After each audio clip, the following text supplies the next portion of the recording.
Alright, yo, what is going on, guys? Flamebreaker here, and it's that time of year again, and it's time to talk about games that are coming out in February.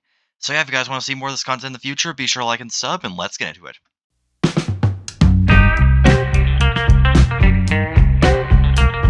First off, we have Dragon Quest VII reimagined. Yeah. So this is a remake of Dragon Quest VII Fragments of the Forgotten Past, which I think was from 2000, and it's essentially a cute little Zelda-like game mixed with like kind of Pokemon-esque turn-based combat where you gotta gather a bunch of companions. So this game is a lot like Zelda, kind of like the classic Zelda games or like more modern remakes like Link's Awakening and Echoes of Wisdom. You play as these like little cute, short, or like elf-looking dudes, and you can explore. It's a semi-open world game where you can explore all the kingdoms and everything, and buy and sell and all that. And then there's also the dungeon crawling element of exploring them and solving puzzles and things like that. You'll be able to move across different parts of the island with your ship right there. And the game does have a turn-based combat system, so similar to games like Expedition 33, Persona, Pokemon, that kind of thing. So this game is coming out on the 5th, and yeah, let's move on to our next game. Also coming out on the 5th is Menace. So from what I've seen and like what I've seen on like the description and everything, this is an XCOM like game where you play as these soldiers on various worlds. I don't know if it's like one world specifically or like multiple ones, but you have to answer like calls from like distressed people or whatever, and then come in and save them. That's like just one of the things you can do. That's like one of the parts of it. So, oh yeah, there's like multiple planets there. So, but you have to like upgrade and train your infantry, and then I'm guessing there'll be like a system where you can get more overpowered weapons and vehicles and things like that as you go, and like get more resources and things like that. And it is a turn-based strategy-esque game. So you can see here with this footage, they're moving the guys over here and just yeah, shooting at the aliens, and that's really the majority of what this game is. It's just tactical style, almost XCOM like, turn-based action combat. You will also be able to upgrade your base, kind of Clash of Clans style. That's what it kind of reminds me of, actually. This game also comes out on the 5th, like I said, and let's move on to the next game. Now, please don't flame me if I get the name wrong, because I'm probably going to be saying it wrong. But this is Nioh 3, and it's the third game in the series of this like dark samurai series. This feels like a combination of Where Winds Meet, Devil May Cry, and Assassin's Creed. So this is an open world hack and slash style game. You're going to be able to alternate between samurai and ninja playstyles, and I think that's what that little icon the bottom is. Yeah, so you got like a gray, like straight line with a samurai helmet, and then like a wavy one when you're a ninja. So that's really cool. There is like a this thing over here, this like hold on, all the stance silhouettes. That kind of reminds me. It could just be the like where you put your weapon or something like that. Because I know this right here is like weapon being sheathed maybe. So maybe that's it. But that reminds me a lot of Ghost of Tsushima. So maybe this will have like a multi-stance system where you can use different moves. The story of this game, from what I know, is you're playing as a guy that I don't know the name of, don't flame me, and you have to use all of your, like ninja and samurai styles in order to defeat yokai. So you could probably see, I'd imagine they'll have multiple ones from Japanese folklore. These right here are most likely going to be Oni soldiers. That's what they look like to me, especially this guy, those ones in particular. I don't know. They might have like others from like by like kitsunes or tengus, or I think tengus are Japanese folklore. Man, I'm gonna look like an idiot if they aren't.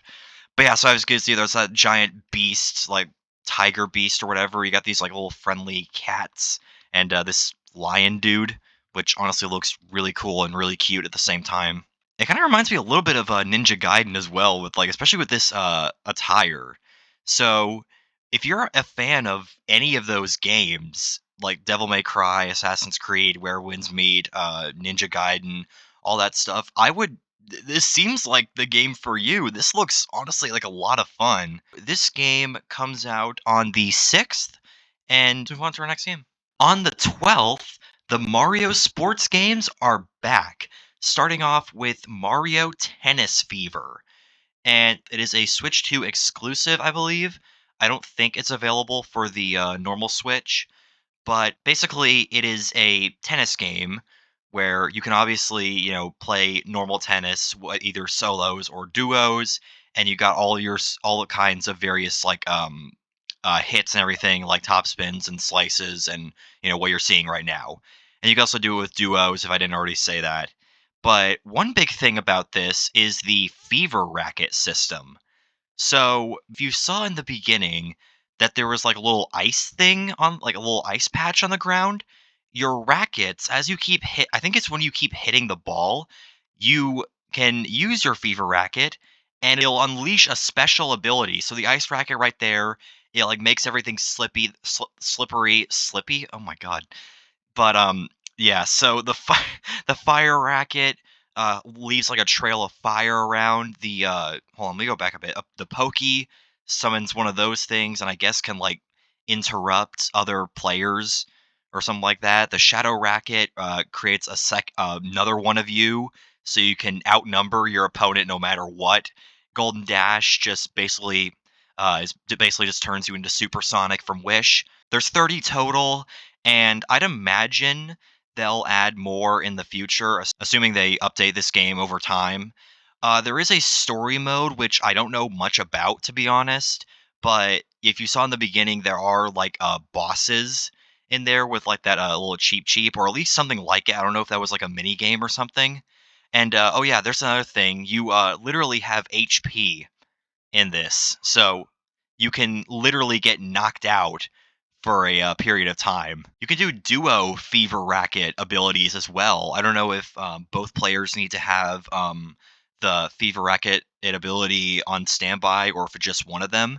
But yeah, so we got some new characters as well. We got 38 characters for right now. We got introduced to Baby Waluigi, which hasn't been seen before. There's a list of characters if you want to see.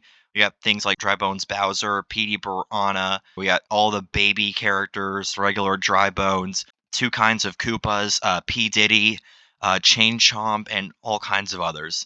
Please don't flame me for the P. Diddy comment. All right, I like Diddy Kong. Diddy Kong's cool. But yeah, the graphics look really good. You can actually kind of see the it almost you could see the vinyl on the shirts and everything. So I know it's like not that huge of a thing, but I just wanted to bring it up that graphics are good. You can do classic rounds well, so you don't need to use fever rackets. You can just use normal rackets like regular people. And there's a whole bunch of abilities that you can do that aren't like that, as you can see, like the slide and leap and all that. But yeah, so this game is coming out on the 12th, like I said. And yeah, let's move on to the next game. Rick and Morty are back in the video game. Wait. Hold on. Oh, wait, no, that's the wrong script.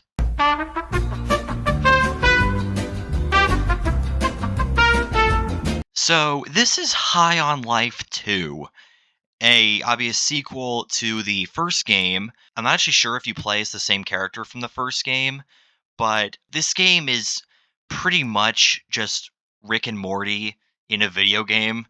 I mean that's what I saw for like one of the descriptions, and it fits so well. This game is literally just an episode of Rick and Morty. But with this game, the story is there is some sort of crisis happening. I don't know what specifically that is threatening humanity, and you need to stop it. And you have a whole bunch of these various like aliens that can be used as guns and also talk to you at the same time.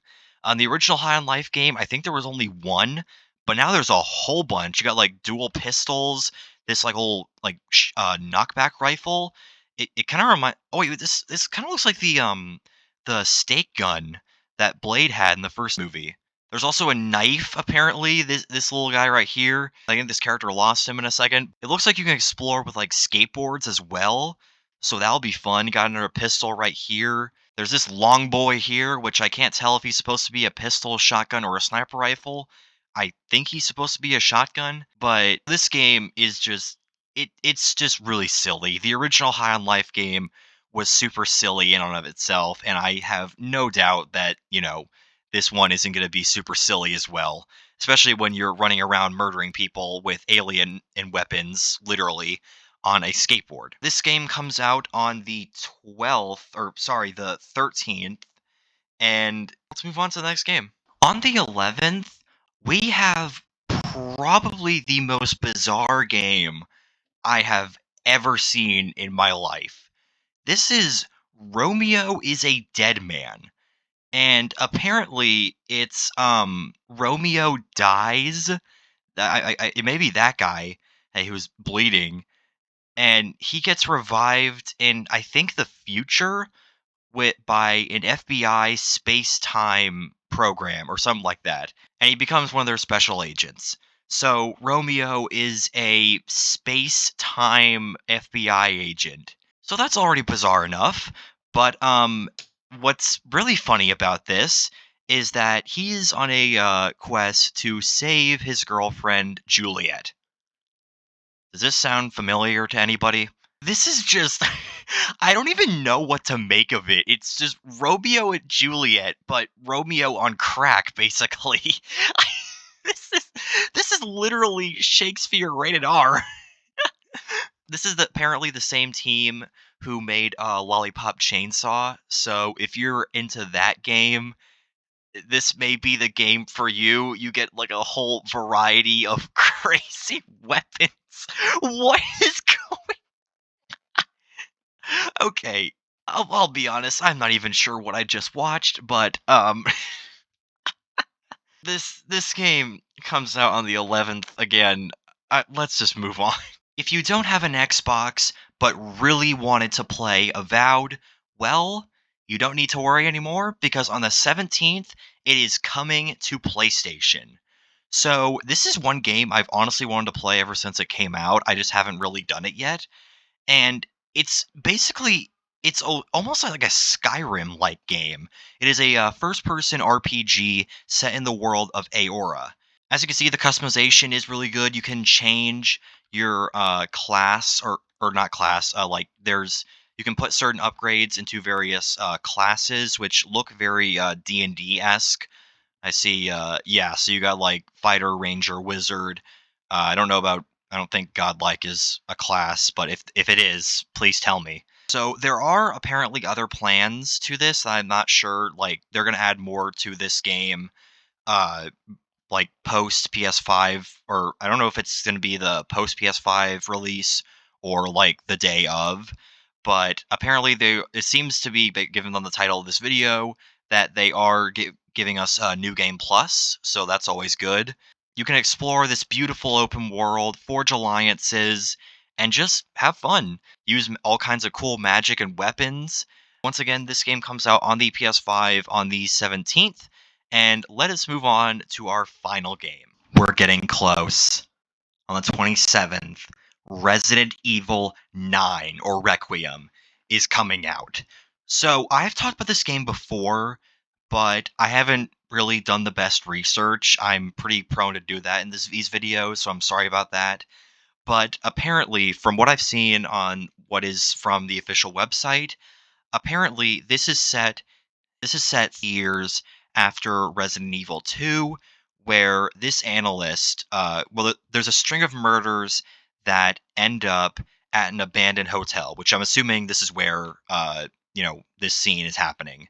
And I don't know if I think this may be the body, like the thing that they're talking about, the dead body. Hey, I don't really have the specifics. So you play as this girl named Grace Ashcroft, who is an FBI analyst. She was put on this case because her mother was murdered in the same building that it was, happening in. At the same time, someone, a very special someone, has returned, and as you can see, Leon Kennedy is back. And I think he's being voiced by Nick Apostolist. And apparently this scientist that we saw in the beginning of this preview is the one of the lead scientists of Umbrella, which was the reason that Raccoon City went to, you know, SH, what I'm trying to say. So Grace and Leon, their stories like mix, they collide and now have to work together to find out the source of. It said something about a new outbreak happening. So I think from it looks like that this scientist who was in the beginning may be trying to create a new version of the T virus. I wonder if that means we're gonna get a new Nemesis, like a Nemesis Mark II. That will be fun. And also, one thing I am kind of curious about is hold on, wait, it's in this email. So Elpis, I don't actually know what that is. I'm gonna try to pause it on the for the sake of Elpis. Okay, so I don't know if that is the name of this doctor or not. If anyone knows, please let me know in the comments down below. But you already know I'm going to be making a video on this. I'm going to be making videos on Requiem, so definitely stay tuned for that. And those are 8 games coming out this month. Let me know in the comments down below which one you're most excited for. And if there's any I missed, please tell me as well. But yeah, I'll see you guys next time. Thanks for watching.